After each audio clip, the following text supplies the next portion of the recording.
Bonjour et bienvenue pour ce 6e rendez-vous de Mieux comprendre l'astrologie. De tout temps, l'astrologie mondiale a suscité le plus grand intérêt. Vers 500 avant Jésus-Christ, les Babyloniens ont calculé les positions des passages planétaires appelés les éphémérides.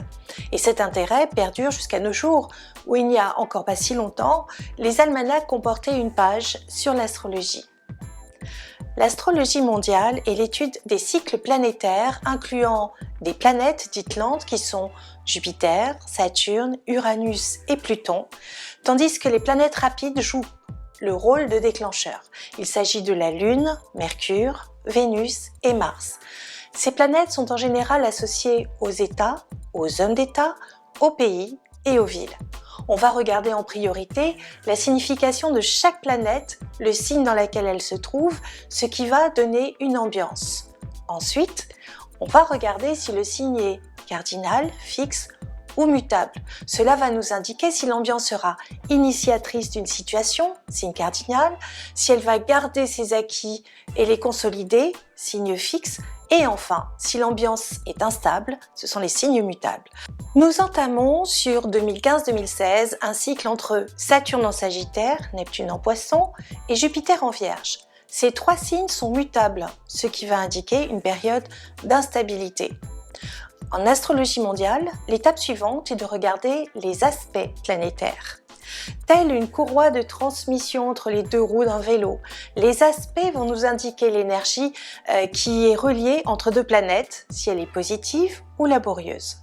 C'est à la lumière des déclarations officielles et des naissances des États que nous allons attribuer des cycles planétaires.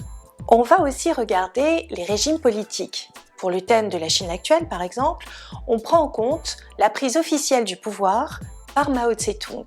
De même, la République française n'a plus rien à voir avec une monarchie. Donc auparavant, il faut savoir que les rois s'entouraient d'astrologues qui calculaient les meilleures dates pour les traités officiels.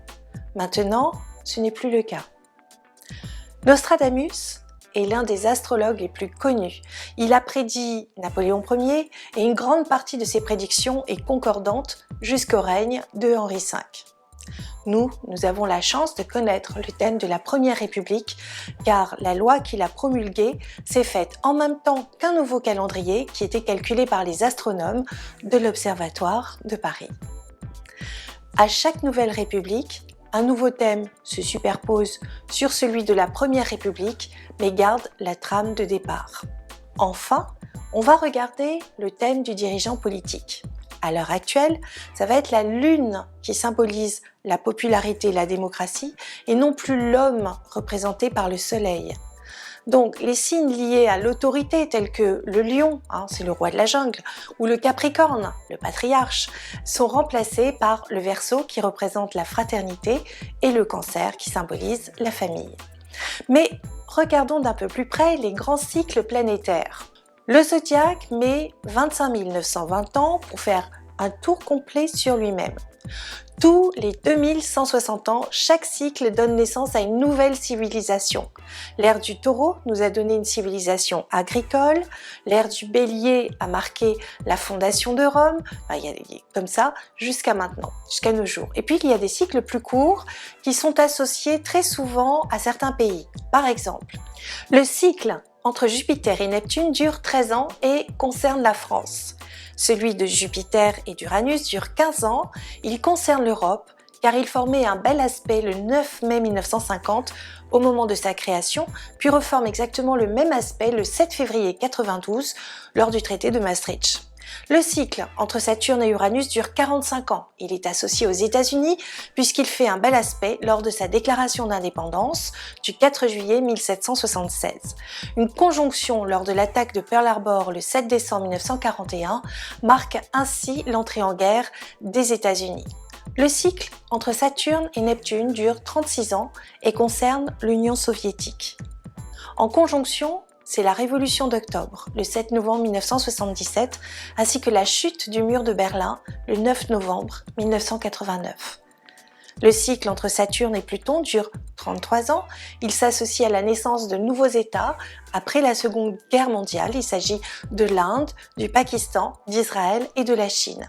Pluton représente l'atome. Ces pays possèdent l'arme atomique. Le cycle entre Uranus et Pluton dure de 120 à 140 ans. Par exemple, la conjonction de 1821-22 a permis de créer un ordre européen après la chute de l'Empire de Napoléon. Souvent, ces cycles se superposent. Actuellement, nous revivons une grande similitude entre les aspects de 1931 après le crash boursier de 1929 et 2010 après le crash boursier de 2008. À la différence que nous avons le soutien de Neptune qui sera conjoint à Chiron, le guérisseur, pendant 8 ans, encore dans le signe du Poisson. Nul doute que le retour du sacré amènera un profond changement dans les consciences. Ainsi s'achève ce survol rapide de l'astrologie mondiale. N'hésitez pas à vous abonner à cette chaîne YouTube, mais aussi de suivre mon actualité sur ma page Facebook et sur mon site internet. On se retrouve très bientôt pour une prochaine émission.